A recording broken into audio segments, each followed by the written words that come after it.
Welcome back everyone. আমি Saptaparni from বায়োলাইফ। আশা করি তোমরা সবাই খুব ভালো আছো। তো যেমন তোমরা সবাই জানো, আমরা মাধ্যমিকের লাইফ সায়েন্সের টেস্ট পেপার সলভিং এর ভিডিও নিয়ে চলে এসেছি। আজকেরটা আমাদের ফিফথ ভিডিও। আজকে আমরা পেজ নাম্বার 146 এর এবিটিএ টেস্ট পেপারের পেজ নাম্বার 146 এর 1 মার্কের কোয়েশ্চেনগুলো সলভ করব। এর আগের ভিডিওগুলো যদি দেখতে চাও তাহলে তার লিংক ভিডিওর লাস্টে একটা প্লে লিস্ট বানিয়ে দেওয়া রয়েছে, সেই প্লে লিস্টের মধ্যে সব ভিডিও তোমরা পেয়ে যাবে। ওকে, তাছাড়া চ্যানেলের প্লে লিস্ট থেকেও পেয়ে যাবে। তো চলো আর দেরি না করে ভিডিও স্টার্ট করছি। তো দেখো, ফার্স্ট কোয়েশ্চেন বলছে, নিচের কোনটি বন চারালে চলনকে নির্দেশিত করে? ফটোট্যাকটিক, কেমোন্যাস্টিক, প্রকরণ নাকি জিওট্রপিক চলন? আমরা সবাই জানি বন চারালে আমরা প্রকরণ চলন দেখতে পাই। নেক্সট, নাশপাতির নির্যাসে কোন হরমোন পাওয়া যায়? দেখো কোয়েশ্চেনটাকে একটু ঘুরিয়ে দিয়েছে। ম্যাক্সিমাম টাইম এটা দেয় যে নারকেলের তরল শস্যে কোন হরমোন পাওয়া যায়। সেম জিনিস, যে কোনো যে শস্য, ঠিক আছে, তার যে কোনো ফলের যে শস্যল পার্ট, সেখানে কিন্তু আমরা সাইটোকাইনিন হরমোন পাই। So correct answer option B. Next question, কোনটি লঘু মস্তিষ্কের কাজ বলতে হবে? হার্দ উৎপাদ ও শ্বাসকার্য নিয়ন্ত্রণ করা, না। বুদ্ধি আবেগ নিয়ন্ত্রণ করা, এটা তো গুরু মস্তিষ্কের কাজ। পেশিটান এবং দৈহিক ভারসাম্য বজায় রাখা, এইটা হচ্ছে আমাদের লঘু মস্তিষ্কের কাজ। ওকে, নেক্সট কোয়েশ্চেন, ইতর পরাগযোগের ক্ষেত্রে নিচের কোন বক্তব্যটি সঠিক নয় বলতে হবে? কি কি অপশন দিয়েছে? পরাগরেণু অপচয়ের সম্ভাবনা থাকে না, এটাই তো ভুল, ঠিক আছে, কারণ ইতর পরাগযোগে তো পরাগরেণু অপচয়ের প্রবল পরিমাণ সম্ভাবনা থাকে, তাহলে এখানে সঠিক নয় হচ্ছে option A. Okay, next question, একজন ব্যক্তি শৈশব এবং পরিণত দশার মাঝামাঝি সময়ে রয়েছেন, সেই সময়কালটিকে কোন বয়সকালটি নির্দেশ করে? দেখো, শৈশব এবং পরিণত দশার মাঝে আসে আমাদের বয়ঃসন্ধি দশার, যেটা হচ্ছে আমাদের ওই টিনেজ পিরিয়ডটা, মানে 8 থেকে 20 বছরের মধ্যে, ঠিক আছে। তো কারেক্ট অ্যান্সার তাহলে অপশন ডি, 8 থেকে 20 বছর। Next question, very very important question. এই ধরনের কোয়েশ্চেন আগেও আমরা পেয়েছি। Capital A small A, capital B small B, capital C small C, genotype যুক্ত জীব কত ধরনের গ্যামেট উৎপন্ন করতে পারে? তো এর একটা আমি ট্রিক তোমাদেরকে শিখিয়েছিলাম আগের ভিডিওতে, যে 2 to the power N. N মানে কি? নাম্বার অফ জিনস যাদের আলাদা আলাদা ধরনের অ্যালিলস রয়েছে। তো দেখো, এই জিনোটাইপে আমরা 3 ধরনের জিন দেখতে পাই, এ জিন, বি জিন এবং সি জিন। এবং এ জিনেরও 2 রকম অ্যালিল রয়েছে, capital A small A. B জিনেরও 2 রকম অ্যালিল আছে, ক্যাপিটাল বি স্মল বি। আবার সি জিনেরও 2 রকম অ্যালিল আছে, ক্যাপিটাল সি স্মল সি। তাহলে এন ইকুয়াল টু এখানে কত? 3। তাহলে 2 কিউব মানে কত? 8। তাহলে আমরা 8 ধরনের গ্যামেট কিন্তু এখান থেকে পেতে পারি। এবার তাহলে কারেক্ট অ্যান্সার হচ্ছে অপশন সি, 8 টাইপসের। তোমাদের কোয়েশ্চেন হতে পারে যে এই 8 ধরনের গ্যামেট কি কি ম্যাম? একটা হতে পারে, দেখো, capital A, capital B, capital C, ঠিক আছে। তাহলে লিখি চলো পরপর, capital A, capital B, capital C, এটা একটা গ্যামেট হতে পারে। আর একটা হতে পারে, ক্যাপিটাল এ কে রাখলাম, তার সাথে আমি স্মল বি নিলাম, ক্যাপিটাল সি নিলাম, ঠিক আছে, এটা এক ধরনের গ্যামেট হতে পারে। আর একটা হতে পারে, ক্যাপিটাল এ রাখলাম, ক্যাপিটাল বি রাখলাম, ঠিক আছে, কিন্তু আমি এখানে স্মল সি অ্যালিল নিলাম, তাহলে এটা একটা ধরনের হতে পারে। আর কি কি হতে পারে? আর হতে পারে হচ্ছে, ধরো আমি তিনটেই নিলাম, স্মল এ বি সি, ওকে, এটা একটা নিলাম, এটা একরকম হতে পারে। আর একটা হতে পারে, ধরো এই এখানে স্মল এ বি সির সাথে স্মল এ নিলাম, ক্যাপিটাল বি নিলাম, ক্যাপিটাল সি নিলাম, এটা একটা হতে পারে। আর একটা হতে পারে, স্মল এ নিলাম, স্মল বি নিলাম, ক্যাপিটাল সি নিলাম, এটা এক ধরনের হতে পারে। আর একটা হতে পারে, স্মল এ নিলাম, ক্যাপিটাল বি নিলাম, কিন্তু আবার স্মল সি নিলাম, ওকে, এটা এক ধরনের গ্যামেট হতে পারে। তাহলে কত রকম হলো? 7 রকম হলো। আর একটা কি ধরনের হতে পারে? দেখো, ক্যাপিটাল এ নিলাম, স্মল বি নিলাম, স্মল সি নিলাম, ঠিক আছে, এটা আরেক ধরনের। তাহলে এই 8 রকমের গ্যামেট কিন্তু হতে পারে। ওকে, চলো নেক্সট কোয়েশ্চেনে যাচ্ছি। দুজন বালকের একজনের কানের লতি মুক্ত প্রকৃতির, অন্যজনের যুক্ত প্রকৃতির, তাহলে এই দুটি কি? এই দুটি একে অপরের প্রকরণ আমরা জানি, ঠিক আছে। একটা প্রকট অ্যালিল দ্বারা নির্ধারিত, একটা প্রচ্ছন্ন অ্যালিল দ্বারা। নেক্সট কোয়েশ্চেন, অলিগোসিন যুগের ঘোড়ার জীবাশ্মটি চিহ্নিত করো। দেখো, অলিগোসিন যুগের ঘোড়া হচ্ছে আমাদের মেসোহিপ্পাস, সো কারেক্ট অ্যান্সার হচ্ছে অপশন এ। নেক্সট কোয়েশ্চেনে যাচ্ছি, অর্জিত বৈশিষ্ট্যের বংশানুসরণ মতবাদের প্রবক্তাকে? এটা সবাই আমরা জানি, বিজ্ঞানী ল্যাম্বার্ট। নেক্সট কোয়েশ্চেন, নিচের কোনটি নিষ্ক্রিয় অঙ্গের উদাহরণ নয় বলেছে? কি কি আছে? এমুর ডানা, এমুর ডানা নিষ্ক্রিয় অঙ্গ। হাতের আঙুল, হাতের আঙুল তো নিষ্ক্রিয় অঙ্গ নয় আমাদের, so correct answer option B, হাতের আঙুল। কারণ বাকি দুটো, দেখো, কক্সিসও মানুষের ক্ষেত্রে নিষ্ক্রিয় অঙ্গ, ভার্মিফর্ম অ্যাপেন্ডিক্সও মানুষের ক্ষেত্রে নিষ্ক্রিয় অঙ্গ। নেক্সট কোয়েশ্চেন, বর্ণান্ধতা কি? বর্ণান্ধতা হচ্ছে আমাদের এক্স ক্রোমোজোম ঘটিত প্রচ্ছন্ন রোগ। তাহলে আমরা বলতে পারি এটা জনন ক্রোমোজোম ঘটিত প্রচ্ছন্ন রোগ। তাহলে এখানে কোন অপশনটা হবে? দেখো অপশন সি যাবে, জনন ক্রোমোজোম বাহিত প্রচ্ছন্ন রোগ হচ্ছে বর্ণান্ধতা। ওকে, নেক্সট কোয়েশ্চেন, নিচের কোন ব্যাকটেরিয়াটি বায়ুমণ্ডলে নাইট্রোজেনের মাত্রা বৃদ্ধি করে? দেখো নাইট্রোজেনের মাত্রা বৃদ্ধি হয় ডিনাইট্রিফিকেশন প্রসেসের মাধ্যমে। তো তাহলে দেখতে হবে এগুলোর মধ্যে কোনটা ডিনাইট্রিফাইং ব্যাকটেরিয়া। কি কি আছে? নাইট্রোব্যাক্টার, নাইট্রোসোমোনাস, এগুলো তো হবে না কারণ এরা নাইট্রিফাইং ব্যাকটেরিয়া। রাইজোবিয়াম হচ্ছে নাইট্রোজেন ফিক্সেসিং ব্যাকটেরিয়া, ঠিক আছে, তো এটাও হবে না। থায়োব্যাসিলাস, থায়োব্যাসিলাস ডিনাইট্রিফিকেন্স হচ্ছে একটা denitrifying bacteria, so correct answer হবে থায়োব্যাসিলাস। ওকে, তোমাদের জন্য আমার কোয়েশ্চেন থাকলো, আরেকটি ডিনাইট্রিফাইং ব্যাকটেরিয়ার নাম নিচে কমেন্ট সেকশনে লিখে তোমরা জানাও। যারা সঠিক উত্তর দেবে তাদের নাম আমি নেক্সট ভিডিওতে ঘোষণা করব।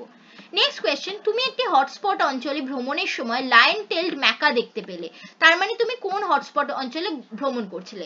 আগের ভিডিওতেও আমি তোমাদের বলেছিলাম যে এই ধরনের কোয়েশ্চেন এবার টেস্ট পেপারে দেখা যাচ্ছে যে কোনো একটা হটস্পটের একটা জীব, যে কোনো একটা জীব, সেটা প্রাণী হতে পারে, উদ্ভিদ হতে পারে, তার নাম দিয়ে দিয়ে বলছে যে এটা কোন হটস্পটে পাওয়া যায় বলো। তো তার জন্য আমি তোমাদের রেকমেন্ড করেছিলাম একটা কলাম বানাবে, চার্ট বানাবে তোমরা, যেখানে পরপর প্রাণীগুলোর নাম এবং তার পাশাপাশি তার হটস্পটের নামগুলো লিখে রাখবে, কারণ কিছু প্রাণী রয়েছে যেগুলো নিয়ে কোয়েশ্চেন গুলো আসছে, সো সেগুলো যদি কভার করতে পারো তো ইজিলি তোমরা এই ধরনের কোয়েশ্চেনের অ্যান্সার করতে পারবে। দেখো লায়ন টেলড ম্যাকা অ্যাকচুয়ালি পাওয়া যায় আমাদের পশ্চিমঘাট ও শ্রীলঙ্কা, ঠিক আছে, এই হটস্পট অঞ্চলে, সো কারেক্ট অ্যান্সার হবে অপশন সি। তোমাদের জন্য আমার একটা কোয়েশ্চেন থাকলো যে র্যাফলেশিয়া কোন হটস্পট অঞ্চলে পাওয়া যায়? এই কোয়েশ্চেনটা আমি আগেও করিয়েছি, তাই আবার দিলাম যে তোমরা কতটা রিভাইজ করছো সেটা দেখার জন্য। কমেন্ট সেকশনে কমেন্টের উত্তর দেবে, যারা সঠিক উত্তর দেবে তাদের নাম আমি নেক্সট ভিডিওতে ঘোষণা করব।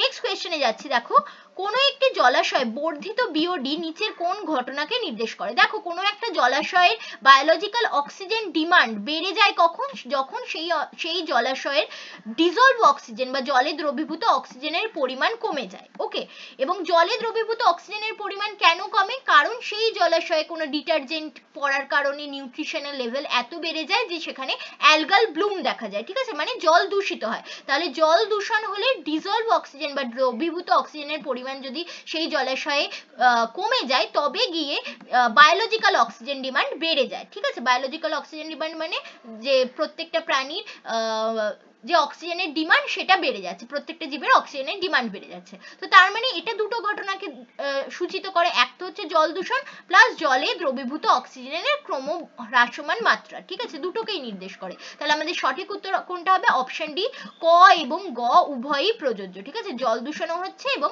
জলে দ্রবীভূত বা ডিজলভ অক্সিজেনও ধীরে ধীরে হ্রাস পাচ্ছে। ওকে, নেক্সট কোয়েশ্চেনে যাচ্ছি, নিচের কোন ক্ষেত্রে তরল নাইট্রোজেন ব্যবহার করা হয়? বৃক্ষরোপণ, অণুবিস্তারণ, ক্রায় সংরক্ষণ, নাইট্রিফিকেশন। ভেরি ইজি ওয়ান, ক্রায় সংরক্ষণে আমরা তরল নাইট্রোজেন ব্যবহার করে থাকি। ওকে, তো এই ছিল আমাদের ফার্স্ট পার্টের কোয়েশ্চেন। এরপরে যাব আমরা শূন্যস্থান পূরণ এবং বাকি পার্টগুলো। তার আগে আমি তোমাদের সবাইকে রিকোয়েস্ট করব, ভিডিও ভালো লাগলে অবশ্যই ভিডিওটাকে লাইক করতে ভুলো না, বন্ধুদের মধ্যে শেয়ারও করে দিও এবং অবশ্যই অবশ্যই চ্যানেলটাকে সাবস্ক্রাইব করে রাখো, কারণ ডেইলি কিন্তু আমরা 3-4টে করে টেস্ট পেপার সলভিং এর ভিডিও আনতে চলেছি। তো তোমরা সাবস্ক্রাইব করে রাখলে প্রত্যেকটা ভিডিও নোটিফিকেশন তোমরা পাবে এবং আমাদের সাথে সাথে তোমাদেরও কিন্তু টেস্ট পেপার সলভিং এবং রিভিশন হতে থাকবে এবং তুমি বুঝতে পারবে তুমি এখন তোমার প্রিপারেশনে ঠিক কোন জায়গায় দাঁড়িয়ে, কোন পোর্শনগুলোতে তোমার এখনো খামতি রয়েছে, কোন জায়গাগুলো তোমাকে আরো ভালোভাবে প্রিপেয়ার করতে হবে। ওকে, এবং এখন শুধু আমরা এবিটিএ টেস্ট পেপার সলভিং এর ভিডিও দিচ্ছি 1 মার্কের, কিন্তু এরপরে আমরা 2 মার্কস 5 মার্কসের কোয়েশ্চেনও সলভ করব,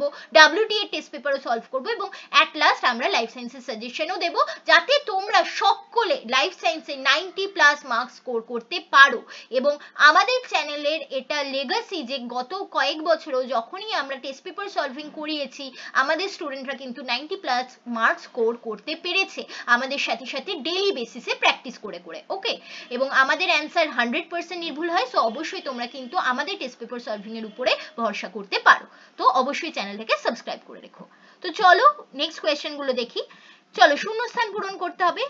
ফার্স্ট কোয়েশ্চেন বলছে ড্যাশ হরমোনকে আমরা অ্যান্টিকিটোজেনিক হরমোন বলি? ইনসুলিনকে বলা হয় অ্যান্টিকিটোজেনিক হরমোন, কারণ এটি কিটোন বডি তৈরিতে বাধা দেয়। নেক্সট কোয়েশ্চেন, অণু বিস্তারণের সময় ড্যাশ থেকে প্ল্যান্টলেট তৈরি হয়? অণু বিস্তারণের সময় এমব্রয়েড থেকে প্ল্যান্টলেট তৈরি হয়। ওকে, নেক্সট কোয়েশ্চেন, একজন হিমোফিলিক পিতা কন্যা সর্বদা রোগটি ড্যাশ হয় যখন মা স্বাভাবিক। পিতা হিমোফিলিক বলেছে, তার মানে পিতার হিমোফিলিক মানে পিতার এক্স ক্রোমোজোমে হিমোফিলিয়ার মিউটেটেড অ্যালিল রয়েছে। আর বলেছে কন্যা সর্বদা রোগটি ড্যাশ হবে, কি হবে, যখন মা স্বাভাবিক। মা স্বাভাবিক মানে কি, মায়ের দুটো এক্স ক্রোমোজোমে হিমোফিলিয়ার মিউটেটেড অ্যালিল নেই, XH XH, ঠিক আছে। কন্যা তাহলে কি হবে, কন্যা তো সবসময় বাবার থেকে XH পাচ্ছে, X স্মল h পাচ্ছে, আর মায়ের থেকে X ক্যাপিটাল H পাচ্ছে, তার মানে কন্যার জিনোটাইপ কি হবে, X ক্যাপিটাল H, আর বাবার থেকে প্রাপ্ত X স্মল h। তার মানে দেখো কন্যার কাছে হিমোফিলিয়ার মিউটেটেড অ্যালিল একটি থাকলেও, যেহেতু আমরা জানি হিমোফিলিয়া একটি প্রচ্ছন্ন রোগ, তাই কন্যা কিন্তু রোগগ্রস্ত হচ্ছে না, বাহক হচ্ছে। তাহলে পিতা যদি হিমোফিলিক হয় তাহলে কন্যা কিন্তু সবসময়ই বাহক হবে যখন মা স্বাভাবিক হবে, ঠিক আছে। তো এটা কিন্তু ইম্পর্টেন্ট কোয়েশ্চেন। নেক্সট কোয়েশ্চেনে যাচ্ছি, একটি কোষ বিভাজনের ইন্টারফেস দশায় ঘনীভবনের জন্য ড্যাশ সর্বদা গাঢ় রঙে রঞ্জিত হয়। তো মনে রাখবে কোষ বিভাজনের ইন্টারফেস দশায় ঘনীভবনের জন্য আমাদের যে হেটেরোক্রোম্যাটিন রয়েছে তা কিন্তু সর্বদা গাঢ় বর্ণে রঞ্জিত হয়ে থাকে, ঠিক আছে। ইউক্রোম্যাটিন এবং হেটেরোক্রোম্যাটিনের মধ্যে হেটেরোক্রোম্যাটিন যেহেতু সেখানে নিষ্ক্রিয় জিনগুলোই বেশি থাকে, তাই সেটা কিন্তু সবসময় গাঢ় বর্ণে রঞ্জিত হয়ে থাকে। নেক্সট কোয়েশ্চেন, কোনো খাদ্য শৃঙ্খলে ক্রমাগত উচ্চ মাত্রায় জৈব অভঙ্গুর কীটনাশকের ঘনত্ব বৃদ্ধি ড্যাশ নামে পরিচিত। এটি কিন্তু জীব বিবর্ধন বা বায়োম্যাগনিফিকেশন নামে পরিচিত। মাছের পটকার প্লবতা বজায় রাখার জন্য কোন অংশে গ্যাস উৎপাদন হয়, মাছের পটকার অগ্র অংশে, অগ্র অংশে যে রেড গ্ল্যান্ড রয়েছে সে গ্যাস উৎপাদন করে। ওকে, নেক্সট কোয়েশ্চেনে যাচ্ছি, দেখো সত্য মিথ্যা তোমাদের লিখতে হবে। কোনো ব্যক্তি কাছের বস্তু ঠিকমতো দেখতে না পেলে তার অবতল লেন্স ব্যবহার করা উচিত না, ভুল, উত্তল লেন্স ব্যবহার করা উচিত তার, ঠিক আছে, তাহলে এটা মিথ্যা। নেক্সট, বেস সংযুক্তিকালে অ্যাডেনিন এবং থাইমিনের মধ্যে 3টি হাইড্রোজেন বন্ধন তৈরি হয় না, অ্যাডেনিন এবং থাইমিনের মধ্যে 2টি হাইড্রোজেন বন্ধন তৈরি হয়, তাহলে এটিও কিন্তু মিথ্যা। STH এর কম ক্ষরণে শিশুদের ক্রেটিনিজম রোগ হয়, এটি ভুল, কারণ থাইরক্সিনের কম ক্ষরণে ক্রেটিনিজম হয় শিশুদের। মরুভূমির উষ্ণ পরিবেশে ক্যাকটাস জল ছাড়াও একটানা অনেকদিন বেঁচে থাকতে পারে, একদম সঠিক, কারণ সে তার পর্ণকাণ্ডের মধ্যে জল সঞ্চয় করে রাখে। তামাক চিবলে ফুসফুসের ক্যান্সার হয় না, তামাক চিবলে কিন্তু প্রধানত মুখের ক্যান্সার হয়, আর যদি তুমি স্মোকিং করো তবে গিয়ে ফুসফুসের ক্যান্সার হবে, তাহলে এটাও মিথ্যা। সাধারণ ফার্নের যৌনক্রমকে আদর্শ উদাহরণ হিসেবে গ্রহণ করা যেতে পারে, হ্যাঁ এটি একদম সঠিক। চলো নেক্সট কোয়েশ্চেনে যাচ্ছি, স্তম্ভ মেলাতে হবে। সিলিয়ারি বডি, সিলিয়ারি বডি কিসের সাথে যুক্ত, এটি লেন্সের উপযোজনের সাথে যুক্ত। নেক্সট বলেছে দেখো খণ্ডীভবন, খণ্ডীভবন আমরা দেখতে পাই আমাদের স্পাইরোগাইরাতে দেখা যায়। স্মল টি হচ্ছে হোমোজাইগাস প্রচ্ছন্ন, মাইক্রোস্ফিয়ারের সাথে প্রোটিনয়েড হবে এখানে। অসম্পূর্ণ প্রকটতার ফিনোটাইপিক অনুপাত 1:2:1, সম্পদের অতি ব্যবহারের ফলে সর্পগন্ধার বিপন্নতা দেখা দিচ্ছে। তো এখানে গেল না শুধু হচ্ছে হেটেরোজাইগাস প্রকটটা, ঠিক আছে, বাকি সবই ম্যাচ করলো। নেক্সট কোয়েশ্চেনে যাচ্ছি হচ্ছে আমাদের লাস্ট পার্ট, যেখানে তোমাকে একটি শব্দে বা একটি বাক্যে উত্তর দিতে হবে। বিসদৃশ্যটি বাঁচতে বলেছে, কোনটা হবে, অক্সিটোসিন, LTH, ICSH, FSH, এর মধ্যে অক্সিটোসিন হবে আলাদা, কারণ অক্সিটোসিন একমাত্র যে এদের মধ্যে পশ্চাৎ পিটুইটারি থেকে খরিত হয়, বাকি সবাই অগ্র পিটুইটারির হরমোন। নেক্সট কোয়েশ্চেন, কাকে শারীরবৃত্তীয় ভালভ বলা হয়, মনে রাখবে সাইন্যাপসকে আমরা শারীরবৃত্তীয় ভালভ বলে থাকি। নেক্সট কোয়েশ্চেন, নিচে সম্পর্কযুক্ত শব্দজোড় অনুযায়ী শব্দ বসাতে হবে। প্লাজমোডিয়ামে যদি বহু বিভাজন দেখা যায়, ইস্টে কি দেখা যাবে, ইস্টে আমরা বার্ডিং বা কোরকোদ্গম দেখতে পাই। নেক্সট কোয়েশ্চেন, আবার এই ধরনের কোয়েশ্চেন দিয়েছে দেখো, ক্যাপিটাল ওয়াই স্মল আর জিনোটাইপ সমন্বিত মটর গাছের ফিনোটাইপ কি হতে পারে, আচ্ছা এটা ফিনোটাইপ জিজ্ঞেস করেছে। ফিনোটাইপ হবে হচ্ছে ক্যাপিটাল ওয়াই আছে মানে এটা হচ্ছে ইয়েলো মানে হলুদ, আর স্মল আর আছে মানে হোমোজাইগাস প্রচ্ছন্ন, তার মানে এটা হবে হচ্ছে হলুদ কুঞ্চিত, রাউন্ড হবে না, হলুদ রাউন্ড হবে না, হলুদ কুঞ্চিত হবে, হলুদ গোলাকার না হয়ে হলুদ কুঞ্চিত হবে।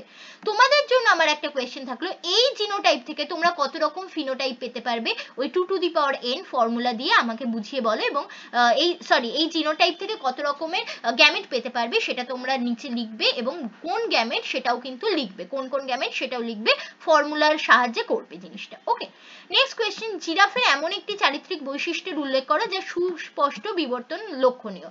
জিরাফের গলা, ঠিক আছে, গলা লম্বা হওয়াতে সুস্পষ্ট বিবর্তন লক্ষ্য করা যায়। মিলার এবং উডের পরীক্ষায় প্রাপ্ত যে কোনো একটি জৈব অম্লের নাম লেখো।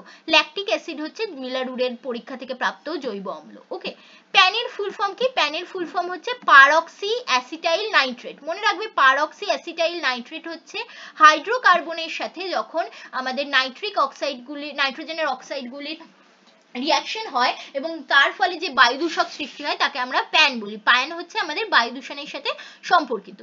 লাস্ট কোয়েশ্চেন, নিচে চারটির মধ্যে তিনটি একটি বিষয়ের অন্তর্গত, সেই একটি বিষয় খুঁজে বার করতে হবে। চিড়িয়াখানা, উদ্ভিদ উদ্যান মানে বটানিক্যাল গার্ডেন, বীজ ব্যাংক, এই তিনটেই হচ্ছে এক্সিটু সংরক্ষণ। তো কারেক্ট অ্যান্সার এখানে তাহলে হবে এক্সিটু সংরক্ষণ। ঠিক আছে, তাহলে এই ছিল আমাদের পেজ নাম্বার 146 এর 1 মার্কসের কোয়েশ্চেনগুলো। ঠিক আছে, তো আশা করি ভিডিও তোমাদের ভালো লেগেছে। তোমরা ভালো লাগলে অবশ্যই লাইক করতে ভুলো না। তোমাদের এক একটা লাইক, এক একটা কমেন্ট আমাদের উদ্বুদ্ধ করে তোমাদের জন্য ডেইলি ভিডিও নিয়ে আসতে। তো অবশ্যই লাইক করো, বন্ধুদের মধ্যে শেয়ারও করে দিও এবং অবশ্যই সাবস্ক্রাইব করে রেখো যাতে ডেইলি নোটিফিকেশন তোমরা পেতে পারো। Thanks for watching and happy learning.